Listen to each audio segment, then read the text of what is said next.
You know what I love? I love a good hitman. I love a nice assassin story. It's just a cool archetype, in my opinion.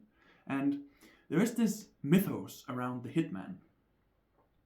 Cool characters like Leon and John Wick and Thane Krios are all these larger than life, super cool guys, dressed well, always says the right thing, can throw hands and kill like 1,000 people in one room. It's no wonder the Hitman story has become so popular over the years. Fun way to explore cool action sequences and deal with morality in funny ways. Since having someone killing people for money is inherently within the zone of being morally grey. This brings us to Stephen King's book, Billy Summers. Billy Summers is about a hitman. Billy Summers is the hitman in question. And this book sits in a really fun place in Stephen King's bibliography. It's more towards the latter of his career, where he has become more interested in crime and that genre. And that's absolutely fine. So there's no reason he shouldn't be able to branch out, right? And some of his stuff in the crime genre has been really, really good, like the Bill Hutchins trilogy. Stephen King's earlier stuff is a little bit more out there. It's a little bit more experimental. It goes on more tangents. Whereas his newer stuff, like Billy Summers, is more streamlined and easy to follow and has a more clear plot through line. I'm not saying one is better than the other. It's just different practices and different vibes, so to speak. But since this is a Stephen King story, he takes the idea of the mythical hitman and crumbles it and throws it away. Because Billy is not a mythical hitman. He is really a Stephen King protagonist. Meaning he is a normal dude that kills people for money, but he feels so well-rounded in a way that's really fascinating to watch. Stephen King's strength has always been showing the mundanity of life in an engaging way. The slice of life elements are always something he has been really, really good at. And he excels at in this story too. Because, truth be told, in Hitman in the real world is really messy. You have to wait a long time for your target. You have to stay still at one particular location for a very long time before pulling the trigger. He's a sniper after all, right? In that way, there are parallels between this book and The Killer, the David Fincher movie with Michael Fassbender, where you see the start of the movie, Michael Fassbender's character spends so much time getting ready for his kill. And it really shows that the mundanity of a hitman and kind of the routine you have to build at one location at a time before being able to actually do your work. And this is the fun part. The problem with The Killer is that the main character talks like he's a 14-year-old boy who has just started reading Nietzsche a little too young. All his internal dialogue are these way too edgy observations of the human mind and condition, and it doesn't really fit. Also, The Killer kind of fails, in my opinion, a little bit, because it starts out with being this normal look at a hitman, and then becomes this more mythical stuff where he throws hands and beats people, and he clearly is this emotionally devoid character, even though he's motivated by emotions. Which is, I guess, a contrast, but this is not about The Killer. It's just a part of maybe a trend about pulling the curtains away from the mythical hitman stereotype a little bit. Which brings us back to Billy Summers. Billy Summers spends the first, I want to say, 200 pages or so on just settling in at this apartment complex. He has a lot of different identities. Cover story is that he's a writer. Of course, it's a Stephen King book, right? Of course he's a writer. What else would he possibly be? He's not a butcher. So he settles in this apartment complex. He befriends people. He befriends a family. Plays Monopoly with them. It's oddly wholesome. Billy's also a kind of guy that's he's very comfortable in his own skin, right? He reads Archie comics. He reads a lot of comic books throughout, but especially he has a fondness for the Archie comics, which are these very bright, colorful Americano stories about youth and hope, I guess. which is just fun. And some of the characters comment on what he's reading, and they're like, "Don't you read like normal books?" And he's like, "Well, I just like to read comics, right?" It shows that Billy is very comfortable with who he is, and he has built himself a solid form of identity, despite him having to have different identities throughout, as cover stories throughout his jobs, which also begs the question, is Billy Summers the real person? Is that a cover too? Was he even born that? We don't know that. But it's worth pondering about. Like, who is Billy Summers? Who is talking? Or is it just a persona? Would that kind of job desensitize you? The thing about this book particularly is this book is about a moral framework. Billy sees the world in a very clear binary. He divides people into good and bad. And he says that his job is to kill bad people. He's under no disillusion that he kills people for a living, which is also what he says places him within the bad category. He sees himself as a bad person, even though he's ridding the world of bad people. He will only kill bad people, people who does abhorrent violence or crimes against kids and such, like really, really bad people. But in killing people for money, he knows that he is a bad person himself, which is a fun dynamic. He's under no disillusion that he's killing people. He also refers to this as his stupid side sometimes. When he talks a little too harshly, or when he does something too, I guess, violently and against his nature, he says, "Oh, that was my stupid side that said that." Or, "Why did I frame it the way my stupid side would?" Right? The funny thing is that later on, when he befriends a girl named Alice, she asks, who has been wronged in the past, she asks him, "Is it wrong for me to want bad stuff to happen to those who wronged me?" And he says, "No, that's only human." Which kind of indicate that he thinks there's a difference between wishing harm on people and actually doing the harm. Which is, again, a fun dynamic to have. In that case, the way Billy sees the world is, if you do harm in actions, that's what matters. Your actions are what matters, and not your words. We'll come back to that point later. That's the end for the spoiler-free-ish version. I'm going to go into a little bit more spoiler here, spoiler-heavy here, to explore more of the topics and themes and storylines and plots and so on and so forth. If you want to try it out, please do. It's a good book. But should you want to watch the rest of this, you can. I don't think it ruins the book except for the end. So by all means, keep watching if you want. And if you don't, see you next time. What is so amazing about this book particularly is the first, let's say, 200 pages or so, the first 20-30% of the book, it's just Billy living his life as a hitman undercover, I guess, in a disguise, and on this apartment complex, and it's really slice of life, and it's really nice and pleasant, and just really showcases Stephen King's strength. And if that was the whole book, and it would just end with him doing his hit, and then the book would end, I would be satisfied. But of course he does his hit, it goes without a flaw, but then later on everything goes tits up, and it's a whole mess, right?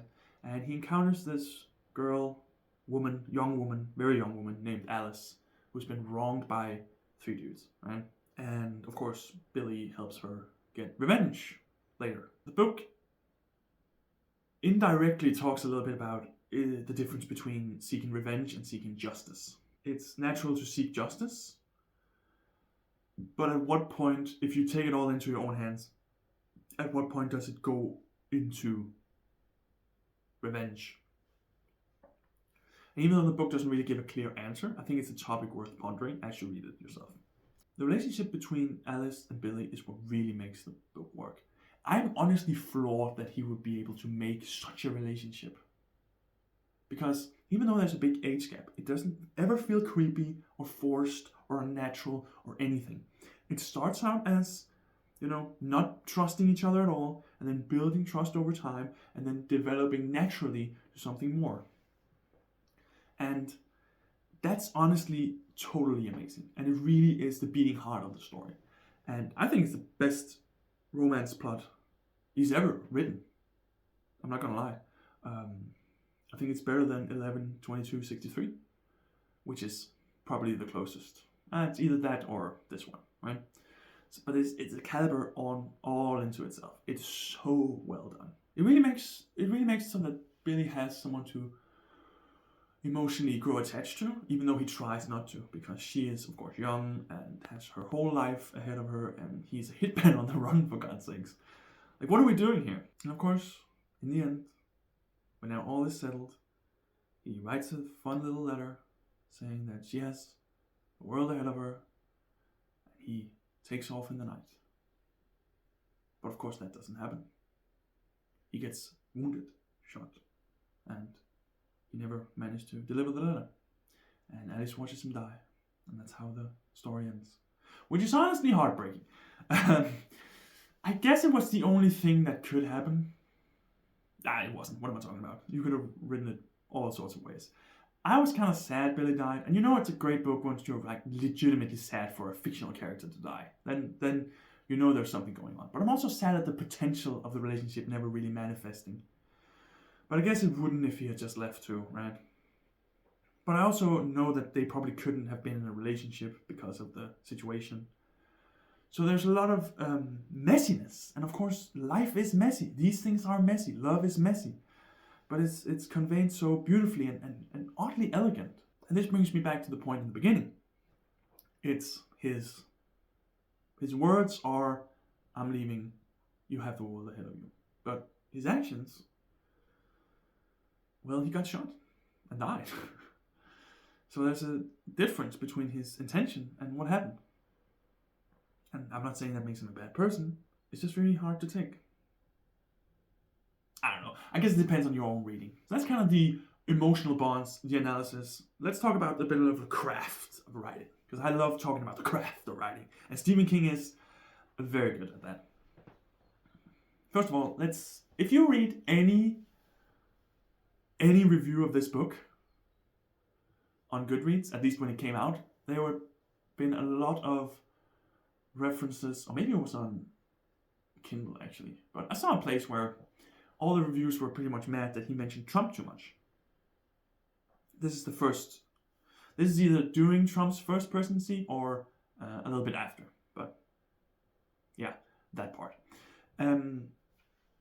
Stephen King's always been political, and he's always been politically in his books, though this time is obviously way less subtle. And I don't know, it's because we know so much more about who Stephen King is as a person now. And, Twitter rants and so on and so forth. And, it's not really hidden anymore, these things. So when they criticize Trump, and I'm not saying you can't criticize the president, and you shouldn't. You should absolutely just write what makes sense. But I think the Trump references are a fun case study here. Because it doesn't feel like characters organically mentioning something. It feels like Stephen King uses his characters for his own political views in a minute. It's not subtle at all. It feels like Stephen King is reaching out from the book, grabbing the back of your neck, pulling you close, and say, "You don't like him either, don't you?" And depending on, and that's oddly aggressive in a way. Also, if I was in a conversation with someone, and every time I talk to them, mentioned my political leanings. We all have friends like that, or acquaintances like that, where it's like, okay, I get your political leanings. Now get a hobby, man. Now talk about something else, man. Why are we always doing this? It's so weird. And so the references are somewhat unnaturally brought up as well. It seems, one thing is that Billy would he doesn't strike me as someone who would follow politics that closely. But everyone else in the story keeps mentioning it too. That being said, it's really front-loaded. Meaning, after he meets Alice, all the references go away from Donald Trump. So that's a good thing. But it is oddly... it is oddly placed. It is oddly placed. The second part is of the craft section is there are references in this story, and I'm not gonna lie, they're kind of weird. Now, if you reference something pop culturally, it will date the book. It will date your work. In Catch in the Rye, the main character Holden goes into a bar at some point and says, maybe you'll meet Gary Cooper. Maybe you'll see Gary Cooper. Which is fine because the book is set in the time that is written, right? So Gary Cooper would be a person that you could see in a bar. I mean, it would be possible. So that's not really the problem. The problem is that when you reference pop cultural stuff, for instance, in the story, he referenced the Netflix series Ozark. That to me feels strange. I don't know if it's because I haven't seen it, but it doesn't really seem like a show that's very hyped. It seems like a show that's had its time, but is now just another show in like the ether of so much. I mean, so much is being produced. So if you reference something today, even if it's super, even if you reference like Squid Game when that was at its height of its power, it would still feel weird today. You know what I'm saying? They also reference Blacklist, the series Blacklist, and again, they're just recent enough so you kind of know them, but they're not classic. You could reference like Sopranos or Breaking Bad or even Seinfeld. Those feels like shows you could watch now at any time, right? But these series are so specifically weirdly placed that it dates the book in a strange passage of time, right? Because they're not far enough away that they feel like classics, nor are they culturally accepted as classics, but they're also recent enough so it just becomes a weird like echo of the past. It's like, yeah, I remember that show, The Blacklist with James Spader. That was a thing that happened. I guess that's a fine show. Weird that you would place that. So just be wary if you write something and you place references on something. Just make sure. I mean, it can go wrong. I'm not wrong. It can date the work in a weird way. If you don't think about it. The last part in the crafts section that I feel is so good is the way he utilizes the writing aspect. Now, Billy is a writer undercover, so to speak. That's his cover story. And so he's supposed to write a lot. So he writes his memoirs of when he was in Iraq as a soldier. And it's written in italics in the book. And it serves as so many great functions of doing this. First of all, it shows Billy's backstory without having him explicitly saying it. It makes it so that a character like Alice can find it and, they can just talk about it instantly instead of having him tell her and then her reacting. They can have a dialogue up front, right? Because she already would know because she wrote the thing, right? And it also serves as this very good way of having time move faster. At one point, Alice and someone else is heading out, and it's explained that they will be back in the evening, right? And then he writes the part with the italics with his backstory, right? And then when he's done, Alice is back. So it's like, time progressed too at that part. Very interesting, very nice. I think that's a wonderful, wonderful use of such tools in a book. So there you have it. Billy Summers is a wonderful, wonderful book.